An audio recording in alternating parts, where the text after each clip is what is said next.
హిందువుల ఆరాధ్య దైవమైన పరమేశ్వరుడికి అత్యంత ప్రీతిపాత్రమైన సమయం కార్తీక మాసం అని అంటారు. ప్రతి ఏటా నవంబర్ నెలలో భక్తులు కార్తీక మాస వ్రతాన్ని భక్తి శ్రద్ధలతో ఆచరిస్తుంటారు. ముఖ్యంగా ఆంధ్రప్రదేశ్ రాష్ట్రంలో కార్తీక మాస పూజలు ఎంతో ప్రత్యేకంగా జరుగుతాయి. ఈ సందర్భంగా రాష్ట్రంలోని ప్రముఖ ప్రాచీన శివలింగ క్షేత్రాలు భక్తుల తాకిడితో పోటెత్తుతాయి. దేశంలో ఎక్కడా లేని విధంగా పరమేశ్వరుడికి సంబంధించి పంచారామ క్షేత్రాలు ఆంధ్రప్రదేశ్ రాష్ట్రంలో ఉన్నాయి. వాటిలో ఒకటైన ద్రాక్షారామం క్షేత్రానికి ఓ ప్రత్యేకత ఉంది. ఇక్కడి భీమేశ్వర స్వామివారు ఆత్మలింగ రూపంలో అష్టాదశ శక్తిపీఠాల్లో ఒకటైన మాణిక్యాంబ సమేతంగా భక్తులకు దర్శనమిస్తారు. పురాణాల్లోనూ ఈ ప్రదేశానికి ప్రత్యేక స్థానం ఉంది. ద్రాక్షారామాత్తరం క్షేత్రం నభూతో నభవిష్యత్తు అని వ్యాస భగవానుడు భీమఖండ మహాపురాణంలో చెప్పారు. దక్షిణ కాశీగా వినుతికెక్కిన దక్షారామం త్రిలింగములలో ఒకటిగాను, పంచారామములలో ఒకటిగాను, ద్వాదశ జ్యోతిర్లింగములలో ఒకటిగాను, అష్టాదశ శక్తి పీఠములలో 12వ శక్తి పీఠముగాను విరాజిల్లుచు భక్తులకు భోగ మోక్షములను ప్రసాదించుచున్నారు. ఈ భూలోకమున భీమశంకరుని కంటే గొప్ప దైవము గాని, దాక్షారామం కంటే గొప్ప స్థానము గాని, సప్త గోదావరము కంటే గొప్ప తీర్థము గాని వేరే లేదు. భుక్తి ముక్తుల రెండిటిని ఇచ్చు ఇట్టి క్షేత్రమునందు జీవనము చేసినను దర్శించినను పూర్వజన్మ సుకృతమే అయి ఉండును. దక్షారామ వంటి క్షేత్రము యొక్కయు భీమనాథుని వంటి దైవము యొక్కయు మహత్యమును వర్ణించుటకు 1000 నాలుక గల ఆదిశేషును కూడా అలవి కాదు. తూర్పు దిక్కుయందు సముద్రము హద్దు, దక్షిణ దిక్కుయందు వృద్ధ గౌతమి హద్దు, పడమటి దిక్కుయందు గౌతమి నది హద్దు, ఉత్తర దిక్కుయందు తుల్యభాగా నది హద్దు. ఈ 4 హద్దుల మధ్య గల ప్రశస్తమైన భూమియే భీమ మండలము. ఇట్టి మండలమున దక్షారామ గ్రామమున వెలిసిన దేవదేవుడే శ్రీ మాణిక్యాంబ సమేత శ్రీ భీమేశ్వరుడు. ఇట్టి క్షేత్రమున ఎవరు గుప్పెడు ధాన్యమును గాని స్వల్ప ధనమును గాని దానము చేయుచున్నాడో అట్టివాడు అక్షయ ఫలములొందుచున్నాడు. ఈ దివ్య క్షేత్రం రాజమండ్రికి 52 కిలోమీటర్ల దూరాన, కాకినాడకు 28 కిలోమీటర్ల దూరాన ఉన్నది. భక్తులందరూ తప్పక సప్త గోదావరి నది యందు స్నానమాచరించి శ్రీ మాణిక్యాంబ సమేత శ్రీ భీమేశ్వర స్వామివార్లను దర్శిస్తుంటారు. దేవాలయంలో ఉన్న 4 ఎత్తైన రాజగోపురాలలో ఇది ఒకటి. ఇది ఆలయంలోకి ప్రవేశించడానికి ప్రధాన ద్వారం.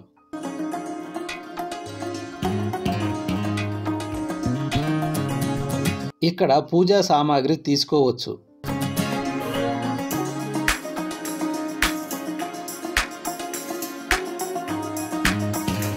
ఆలయం ముందున్న పార్కింగ్ ప్రదేశం.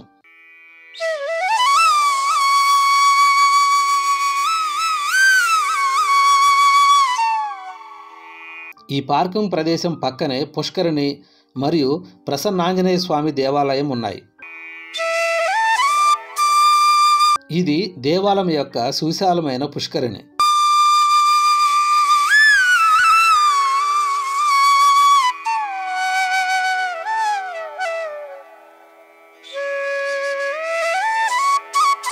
భక్తులు పూజ చేసుకోవటానికి వీలుగా శివలింగాలు ఉన్నాయి.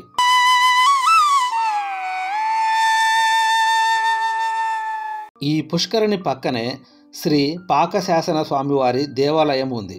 దక్షారామ శ్రీ భీమేశ్వర స్వామివారి దర్శనార్థం వచ్చేసిన భక్తులు ఆలయానికి తూర్పు దిశగా ఉన్న సప్త గోదావరిలో స్నానాదులు గావించి ఇచ్చట ఇంద్రునిచే ప్రతిష్ఠించబడిన మహా మహిమాన్వితమైన శివలింగం శ్రీ పాకశాసన స్వామి అమ్మవారు శ్రీ సర్వమంగళాదేవిని దర్శించి సేవించిన పిమ్మట శ్రీ మాణిక్యాంబ సమేత శ్రీ భీమేశ్వర స్వామివార్లను దర్శించవలెనని భీమఖండ పురాణము తెలియచున్నది.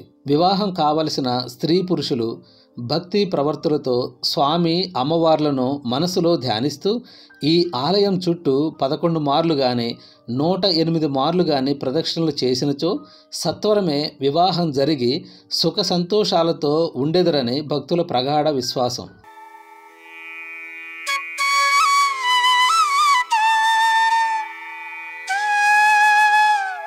పుష్కరిణి ఒడ్డున శ్రీ ప్రసన్నాంజనేయ స్వామి దేవాలయం ఉంది.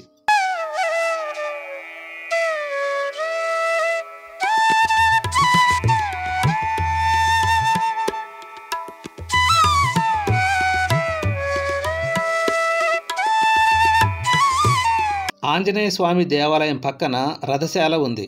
స్వామివారి రథాన్ని భద్రపరచటానికి 1971లో నిర్మించారు.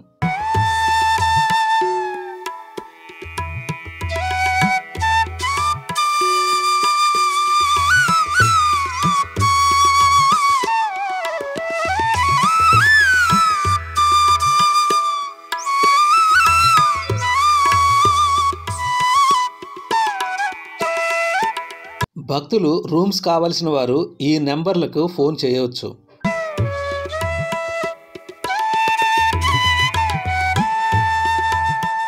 ప్రధాన ద్వారానికి పక్కనే శ్రీ సత్యనారాయణ స్వామివారి దేవాలయం ఉంది. 1909కి పూర్వం ఇచ్చట రామాలయం ఉండేది.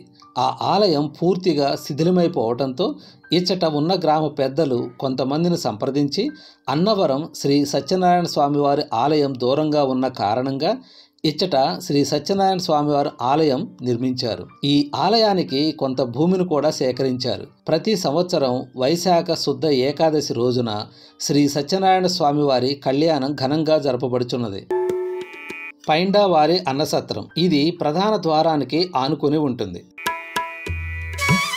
పైండా చలమన్న గారి పుత్రులు నునగు వెంకన్న రామకృష్ణయ్య గారు ద్రాక్షారామ అన్నసత్రం 1826 సంవత్సరం పూర్వం.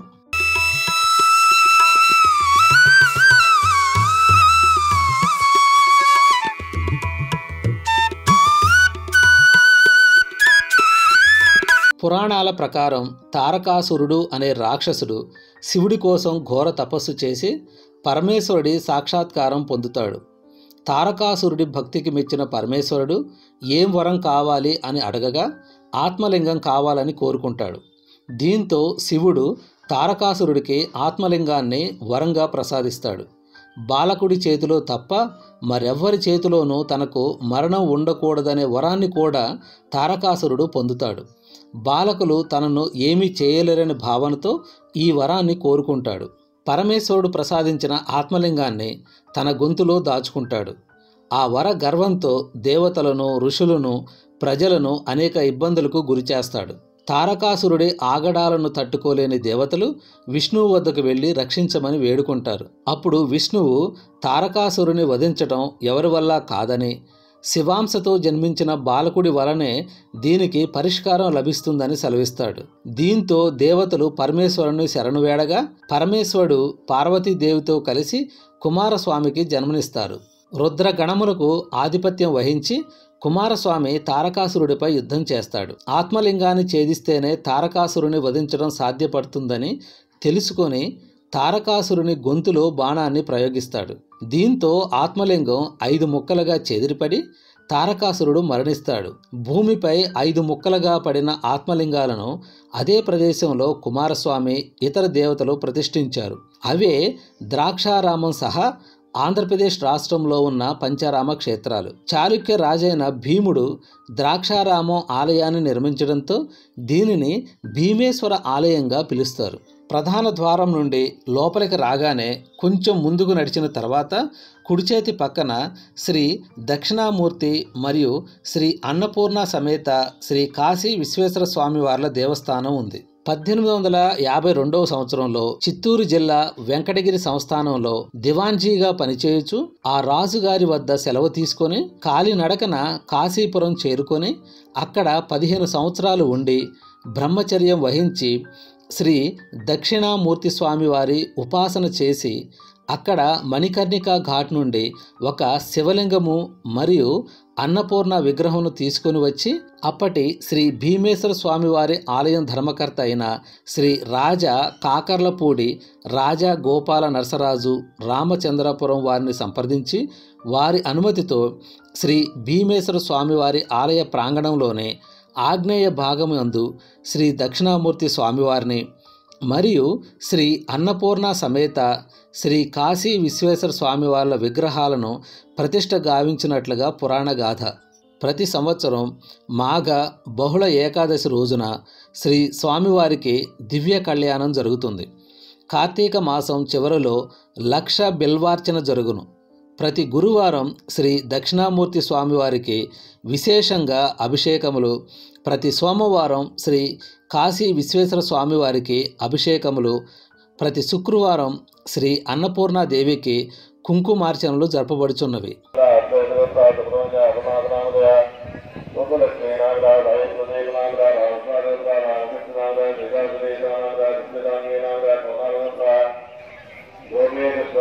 ద్రాక్షారామ భీమేశ్వర ఆలయం 4 వైపులా 4 ఎత్తైన రాజగోపురములతో, ఎత్తైన రాతి గోడలతో, 5 ప్రాకారములతో 12 ఎకరాల పైబడిన విస్తీర్ణంలో నెలకొని ఉంది. అత్యంత ప్రతిష్టాత్మకమైన 70 అడుగుల పొడవున దర్శనమిస్తుంది. ప్రథమ ప్రాకారము నైరుతి భాగమున మంగళవార మండపము, వాయువ భాగమున 70 స్తంభములతో సోమవార మండపము, ఈశాన్య భాగమున రుద్రతీర్థము, కాళభైరవుడు, అష్టభైరవులు, తూర్పు భాగమున శంకరనారాయణ స్వామివారితో అశ్వత్థ వృక్షములు, ద్వయస్తంభము, నందీశ్వరుడు, దక్షిణ భాగమున శ్రీ అన్నపూర్ణ సమేత శ్రీ విశ్వేశ్వర స్వామి మరియు మేధా దక్షిణామూర్తి ఆలయాలు కలవు. శ్రీ మేధా దక్షిణామూర్తి వారి ఆలయ చరిత్ర ఏమిటంటే, దక్షయజ్ఞం జరిగిన స్థలం అగుటిచే ఈశ్వరుడు సతీదేవి ప్రాణత్యాగం చేసుకున్న తరువాత మనస్సు చంచలము అగుటు చేత దక్షిణ దిశగా కూర్చొని యోగ తపస్సు చేసుకుని సమయమున దేవతలు అందరూ ఈశ్వరుని స్తుతించారు. వారందరకు ఈశ్వరుడు వటవృక్షము క్రింద కూర్చొని బ్రహ్మచారి రూపమున దర్శనమిచ్చారు. దక్షిణ అనగా జ్ఞానము, మూర్తి అనగా శరీరము అని భావము. ఈ స్వామివారిని దర్శించిన ఎడల సకల కార్యములు సిద్ధించును. కాలభైరుని దర్శించి సేవించిన సంతానము కలుగునని భక్తుల ప్రగాఢ నమ్మకం. శంకరనారాయణ స్వామివారితో గల అశ్వత్థ వృక్షమునకు దినమునకు 108 సార్లు చొప్పున 40 రోజులు ప్రదక్షిణ చేసిన వారికి కోరిన కోరికలు తప్పక సిద్ధించును. ప్రధాన ద్వారమునకు దక్షిణముగా తాండవ గణపతి, దుండి గణపతి కలరు. రెండవ ప్రాకారములో వరుసగా ఆంజనేయ స్వామి, శ్రీరామచంద్ర ప్రతిష్ఠితమైన క్షేత్ర పాలకులు అయిన శ్రీ లక్ష్మీనారాయణ స్వామి, విరూపాక్షాలయం, నటరాజస్వామి, సప్త మాతృకులు, నమూనా దేవాలయం, సుబ్రహ్మణ్యేశ్వరుడు, మహిషాసుర మర్దినీదేవి, చండీశ్వర స్వామి, శ్రీ మాణిక్యాంబ అమ్మవారు, నవగ్రహ అష్టదిక్పాలక మండపములు, శ్రీ వీరభద్రేశ్వర ఆలయం, వటుక భైరవుడు, లక్ష్మీ గణపతి, నాకులేశ్వరుడు, చతుర్ముఖ బ్రహ్మలు దర్శనమిచ్చును. ఇది ఒక గోపురం. ఈ గోపురం నుండి కూడా కొలనులోకి ప్రవేశించవచ్చు. శివుడి అమృతలింగం 2వ భాగం ఇక్కడ పడింది. దీన్ని పవిత్ర గోదావరి జలాలతో సంప్రోక్షణ చేసి ఇక్కడ ప్రతిష్ఠించాలని సప్త ఋషులు భావించారు. కానీ ఇక్కడ అప్పుడు నది లేదు.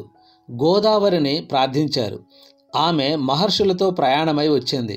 కానీ మార్గం మధ్యలో ఋషుల, రాక్షసుల ఆశ్రమాలన్నీ మునిగిపోయాయి. దీనికి కోపించి వారంతా గోదావరిని అదృశ్యం అయ్యేలా శపించారు.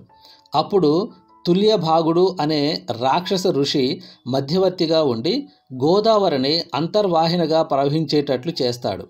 సప్త ఋషులైన కశ్యప, అత్రి, జమదగ్ని, విశ్వామిత్ర, గౌతమ, వశిష్ఠ, భరద్వాజుల చేత తీసుకొని రాబడింది కనుక దీనిని సప్త గోదావరి అంటారు. రాక్షసులతో వివాదం కారణంగా గోదావరి రాక ఆలస్యం అయినందున శివుడు బ్రహ్మాది దేవతల అభ్యర్థన మేరకు ఇక్కడ ముహూర్త సమయానికి భీమేశ్వరుడు అనే పేరుతో మార్గశిర శుద్ధ చవితి నాడు స్వయంభూగా వెలిశాడు. సప్త మహర్షులు వచ్చి విషయం తెలిసి నివ్వెరపోతారు. ఆలయం లోపలికి వెళ్లాలని ప్రయత్నిస్తే అక్కడ విపరీతమైన వేడిగా ఉండటం గమనించారు. ఇంతలో అశరీర వాణి, ఇక్కడ స్వయంభూగా శివుడు వెలిశాడు. సూర్యుడు మొదటిసారిగా స్వామిని అర్చించాడు. ఈ వేడి తగ్గటానికి ఈ గ్రామంలో 8 దిక్కులలోనూ 8 సోమలింగాలను ప్రతిష్ఠించండి, అప్పుడు ఈ వేడి తగ్గుతుంది అని వినబడింది. అప్పుడు సప్త ఋషులు తూర్పున కోలంకలో సూర్యుడు, ఆగ్నేయంలో దంగేరులో కశ్యపుడు, దక్షిణాన కోటిపల్లిలో అత్రి మహర్షి, నైరుతి కోరుమిల్లిలో భరద్వాజుడు, పడమర వెంటూరులో విశ్వామిత్రుడు, వాయవ్వం సోమేశ్వరంలో గౌతముడు, ఉత్తరాన వెల్ల గ్రామంలో వశిష్ఠుడు, ఈశాన్యం పెనమళ్లలో జమదగ్ని మహర్షులు సోమేశ్వరుని పేర అష్టలింగాలను ప్రతిష్ఠించారు. వీటినే అష్ట సోమేశ్వర క్షేత్రాలు అంటారు.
ఒకటో శతాబ్దమున ఆంధ్ర శాతవాహనులలో ఒకరైన హాలునకు సింహళ దేశపు రాజకన్య అయిన లీలావతికి సప్త గోదావరి తీర దివ్యక్షేత్రమైన శ్రీ భీమేశ్వర స్వామివారి సన్నిధి పరిణయము జరిగినట్లుగా ప్రాకృత లీలావతి కావ్యం వలన తెలియచున్నది.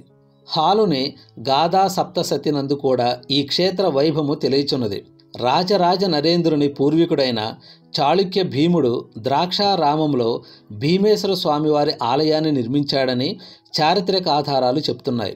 ఆలయ స్తంభాలపైన గోడల మీద మొత్తం 832 శాసనాలు చెక్కి ఉంటాయి. వీటి ద్వారా 11వ శతాబ్దం నుండి 15వ శతాబ్దం వరకు చారిత్రక విశేషాలు తెలుసుకోవచ్చు. తూర్పు చాళుక్యులు, గాంగేయులు, కాకతీయులు, కొండవీటి రెడ్డిరాజులు, గజపతులు, విజయనగర ప్రభువులు, పల్లవులు, శాతవాహనులు, మత్స్యరాజులు మొదలగు ఆంధ్రదేశమును పాలించిన రాజులందరూ మండపాలు, గోపురాలు, ప్రాకారాలు మొదలగు అనేక వసతులు కల్పించారు. వీటిలో విక్రమాదిత్యుని కుమార్తె సోలమదేవి ఏర్పాటు గావించిన అఖండ దీపము, ద్వితీయ ప్రతాపరుద్రుని దీపదానం, కృతిపతి అయిన వీరభద్రారెడ్డి అతని సోదరులు చేసిన సువర్ణ విమానదానం, శ్రీనాథ విరచితమైన కాశీఖండము పేర్కొనదగినవి. ద్రాక్షారామమును జననాథపురం అనే పేరుతో వేంగిరాజు ప్రతినిధి వరాంతక దేవుడు రాజధానిగా చేసుకున్నట్లుగా చారిత్రక ఆధారాలు ఉన్నాయి. ఈ ప్రాంతాన్ని మొదట్లో దాకరేని, పెద దాకరేని అను పేర్లతో వ్యవహరించేవారని కొందరు చరిత్రకారులు చెబుతారు.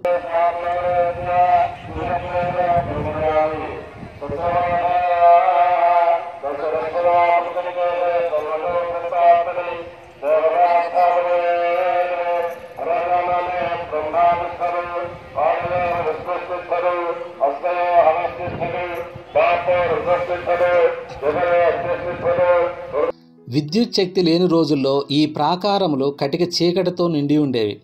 మొదటి 2 ప్రాకారాల గోడలపై రాతి బొడిపలు నేటికీ కనిపిస్తాయి. పూర్వము ఈ బొడిపలలో నవరత్నములను పొదిగారని, అవి భక్తులకు వెలుగునిచ్చాయని అంటారు.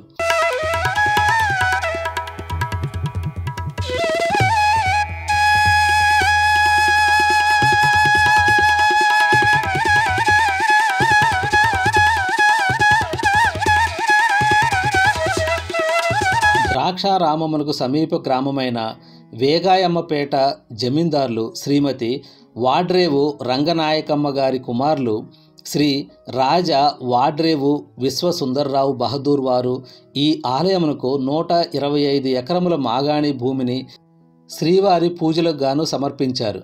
ప్రతి సంవత్సరము విజయదశమి మాఘ పూర్ణిమ పర్వదినములకు శ్రీ భీమేశ్వరుడు పరివార సహితుడై తన దేవేరి గూడి శ్రీ జమీందార్ల గ్రామమునకు వేంచేసి భక్తులకు దర్శన భాగ్యమునిచ్చి వారు జరిపించు ఉత్సవాదులను దయతో అంగీకరించి వచ్చుచున్నాడు.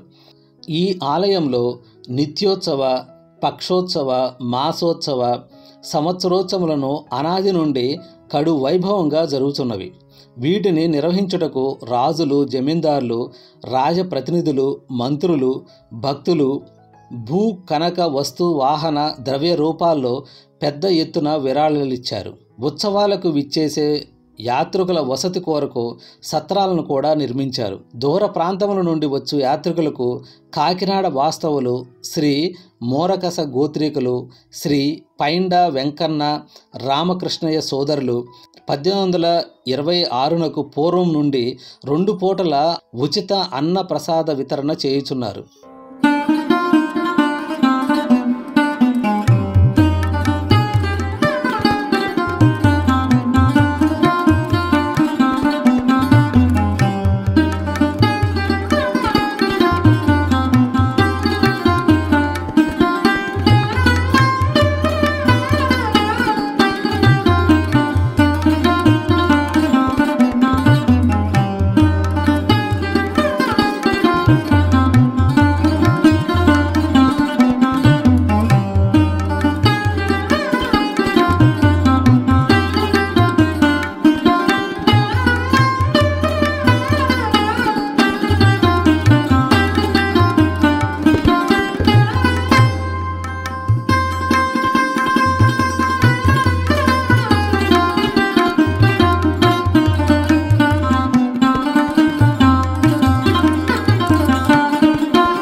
ద్రాక్షారామం ఎత్తైన రాతి ప్రహరీతో 4 వైపులా 4 రాజగోపురాలతో 5 ప్రాకారాల మధ్య ఉంది.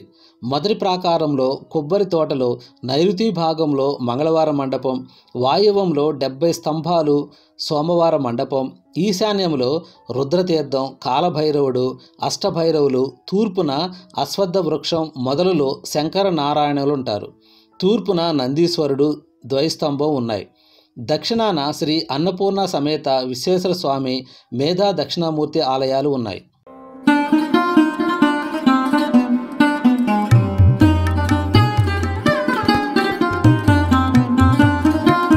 ద్రాక్షారామ స్థల పురాణం దక్షయజ్ఞ గాథతో ముడిపడి ఉంది. దక్షుడు తన అల్లుడైన శంకరుణ్ణి అవమానింపదలిచి నిరీశ్వర యాగాన్ని తలపెట్టాడు. ఆ యాగానికి తన అల్లుడు శంకరుణ్ణి, కుమార్తె సతీదేవిని తప్ప మిగిలిన దేవతలందరినీ ఆహ్వానిస్తాడు. తండ్రి నిర్వహిస్తున్న యాగాన్ని చూడాలని సతీదేవి దక్షవాటికకు వెళ్దాం రమ్మని భర్త అయిన శివుణ్ణి కోరుతుంది. పిలవని పేరంటానికి వెళ్ళటం తనకు ఇష్టం లేదని శివుడు ఆమె కోరికను తిరస్కరిస్తాడు. పుట్టింటి వారిపై గల మమకారంతో భర్త తోడుకు రాకపోయినా ఒంటరిగానే వెళ్ళుటకు సతీదేవి నిశ్చయించుకుంటుంది. తల్లిదండ్రులు తన రాకను గాంచి తనను సాదరంగా ఆహ్వానిస్తారని, ఆదరిస్తారని, అక్కున చేర్చుకుంటారని భావించిన సతీదేవికి దక్షవాటికలో ఆశాభంగం కలుగుతుంది. తల్లి కానీ తండ్రి కానీ కనీసపు తోబుట్టువులు కానీ పలకరించలేదు. పుట్టింటిలోనే పుట్టెడు అవమానం ఎదురవుతుంది. తన భర్త కైలాసపతికి తన ముఖాన్ని చూపించలేక దాక్షాయని కాలి బొటన వేలుతో నేలపై రాసి అగ్నిని సృష్టిస్తుంది. ఆ అవమాన భారాన్ని భరించలేక అగ్నిహోత్రమునందు ఆత్మాహుతి చేసుకుంటుంది. సతీ వియోగాన్ని భరించలేని భూతనాథుడు జటాజూటం నుండి వీరభద్రుణ్ణి సృష్టించి దక్షయజ్ఞాన్ని విధ్వంసం చేయమని ఆజ్ఞాపిస్తాడు. వీరభద్రుడు తండ్రి ఆనతి మేరకు దక్షుని వధించి దక్షయజ్ఞమును ధ్వంసం గావించెను. భస్మీపటలం అయిన దక్షవాటికలోని సతీదేవి సూక్ష్మ శరీరాన్ని శివుడు తన భుజస్కంధాలపై ధరించి విలయతాండవం చేస్తాడు. ఆ ప్రళయ హేళకు అడ్డుకట్టలు వేసేందుకు శ్రీ మహావిష్ణువు తన సుదర్శన చక్రంతో సతీదేవి సూక్ష్మ శరీరాన్ని 18 ఖండాలుగా చేస్తాడు. అవి 18 దివ్య స్థలాలలో పడి అష్టాదశ పీఠములుగా విరాజిల్లుచున్నవి. అందు 12వ శక్తి పీఠంగా ఇక్కడ శ్రీ మాణిక్యాంబ దేవిక ఆవిర్భవించింది. ఇక్కడ శ్రీ ఆదిశంకరాచార్యుల వారిచే శ్రీ మాణిక్యేశ్వరిని మేరు ప్రస్తార శ్రీచక్ర బిందువుపై ప్రతిష్ఠించి ఉన్నందున ఏకకాలమున శ్రీచక్రమునకు అమ్మవారికి పూజలు జరుగుట విశేషం. మిగిలిన పీఠములలో ఈ ఆచారము లేదు.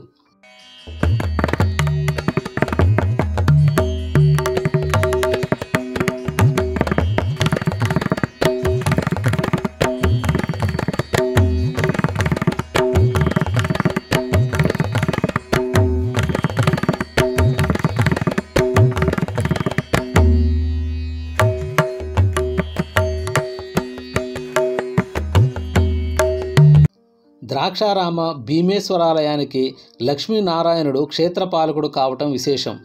హరిహరులిద్దరూ ఒకరిని విడిచి ఒకరు ఉండలేరని, ఇరువురికి పూజలు సరిసమానంగా అర్పించాలని ద్రాక్షారామంలోని కళ్యాణోత్సవాలు చెప్పక చెప్తాయి. అర్ధ శరీరాన్ని సతికి అనుగ్రహించిన మాణిక్యాంబ సమేత భీమేశ్వరుడికి, హృదయేశ్వరిని వక్షస్థలం మీద ధరించిన లక్ష్మీనారాయణుడికి ఏటా మాఘశుద్ధ ఏకాదశి రోజున వేదికపై కళ్యాణాలు నిర్వహించే దృశ్యాన్ని ద్రాక్షారామంలో మాత్రమే చూడగలం. శైవులకు వైష్ణవులకు ఇవి నేత్రపర్వం చేస్తాయి.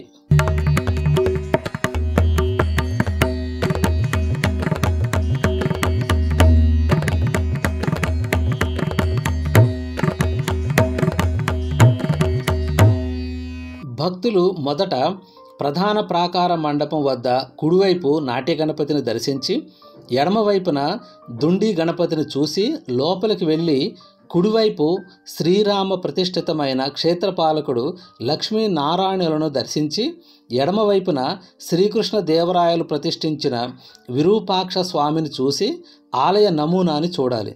బాల భీమేశ్వరుడు, నటరాజస్వామి, సప్తమాతృక దర్శనం చేయాలి. సూర్యనారాయణ, సుబ్రహ్మణ్య స్వాములను చూడాలి.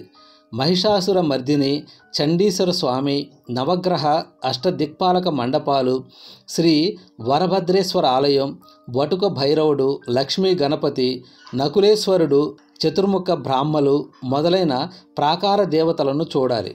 స్వామి ప్రధాన ఆలయంలో క్రింది భాగంలో 14 అడుగుల ఎత్తుతో స్ఫటిక లింగాకారం గల స్వామి లింగ స్వరూపంగా కింద అంతస్తు నుండి పై అంతస్తుకు ఉంటుంది. ప్రధాన ఆలయం కింద భాగంలో శ్రీ సురేశ్వర స్వామి, శ్రీ దుర్గాదేవి, శ్రీ ఆంజనేయ స్వామి, 108 శివసాల గ్రామాలతో కూడిన భీమసభ మధ్య ఉన్న స్వామివారి మూల విరాట్కు ప్రదక్షిణ చేసి 3వ ప్రాకారం చుట్టూ ప్రవేశించాలి.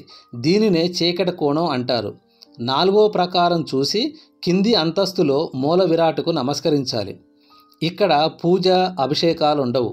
వెనక్కి వచ్చి దక్షిణంలో మొదటి ప్రాకారం దగ్గర 10 మెట్లు ఎక్కి పై అంతస్తులో నంది మండపం చేరి మళ్ళీ 5వ ప్రాకారం దక్షిణ చేసి తూర్పు ఆగ్నేయంగా కైలాస గణపతిని చూసి ఈశాన్యాన పంచలోహ నటరాజస్వామిని దర్శించి పార్వతీ మందిరాలను చూడాలి.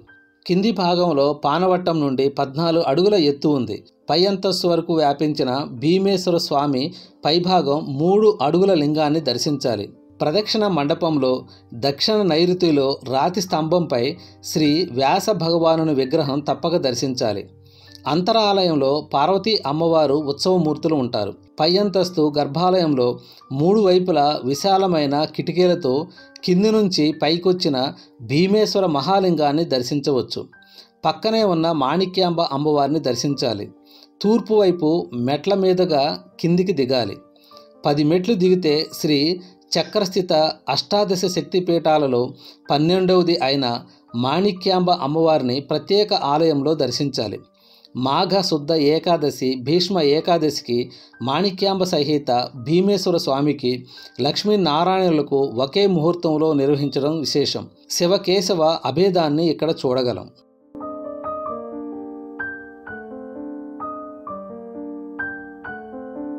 ఈశాన్యంలో వెలుపల ప్రాకారంలో 70 స్తంభాలతో సోమవార మండపంలో ఉత్సవాలు జరుగుతాయి. ఆలయానికి 2 కిలోమీటర్ల దూరంలో వేగాయమ్మపేటలో మాణిక్యాంబ అమ్మవారి పుట్టిల్లు, అక్కడే అమ్మవారి 12వ శరీర భాగం పడిందని అంటారు. కళ్యాణం రోజున స్వామివారు ఊరేగింపుగా వేగాయమ్మపేటకి వచ్చి వెళ్తారు.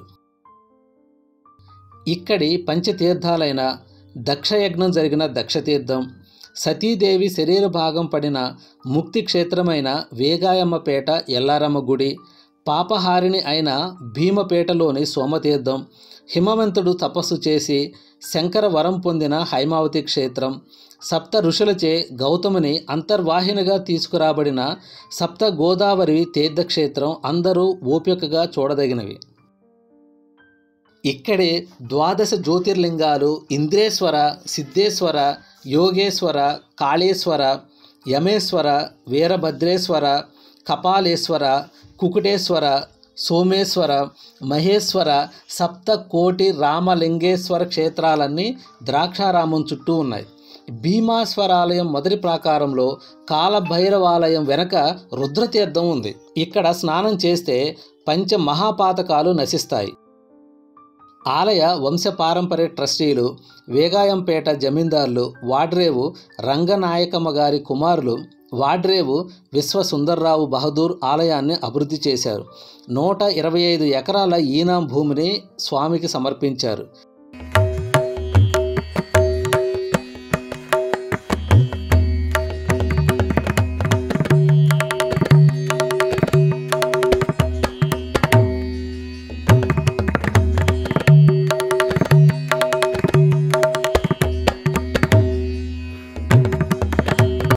ఐదవ ప్రాకారంలో శ్రీ స్వామివారి గర్భగృహము ఉంది.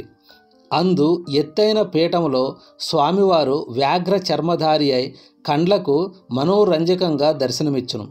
పైన 2వ అంతస్తునందు తూర్పు భాగమున కైలాస గణపతి, ఈశాన్య భాగమున పంచలోహ నటరాజ పార్వతి విగ్రహాలు ఉన్నాయి. ప్రదక్షిణ మండపం నందు దక్షిణము వైపున నైరుతు భాగమున గల ఒక రాతి స్తంభంపై శ్రీ వేదవ్యాసుల వారు కనిపిస్తారు. కార్తీక మాసంలో ఈ క్షేత్రమునకు దేశము నలుమూలల నుండి వేల సంఖ్యలో భక్తులు విచ్చేసి స్వామివారికి అమ్మవార్లకు విశేషార్చనలు జరుపుతారు. ముఖ్యంగా కార్తీక సోమవారం నాడు ద్రాక్షారామ గ్రామము భక్తులతో నిండి జనసముద్రం వల్లే కనిపిస్తుంది. ఈ మాసమునందే కృతికా నక్షత్రం రోజున జ్వాలాతోరణం, కార్తీక పూర్ణిమ ఉత్సవం జరుగును.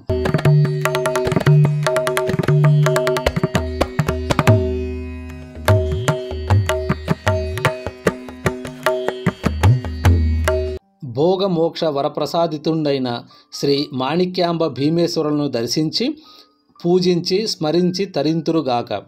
స్వయంభూడైన సాంబశివుణ్ణి భీమేశ్వర లింగ రూపంలో దర్శిస్తూ నమః పార్వతీపతయే హరహర మహాదేవ అని భక్తి ప్రవత్తులతో ఎలుగెత్తి ఘోషించే ధార్మికులకు ద్రాక్షారామమును తప్పక దర్శించి భుక్తి మోక్షములను పొందురుగాక.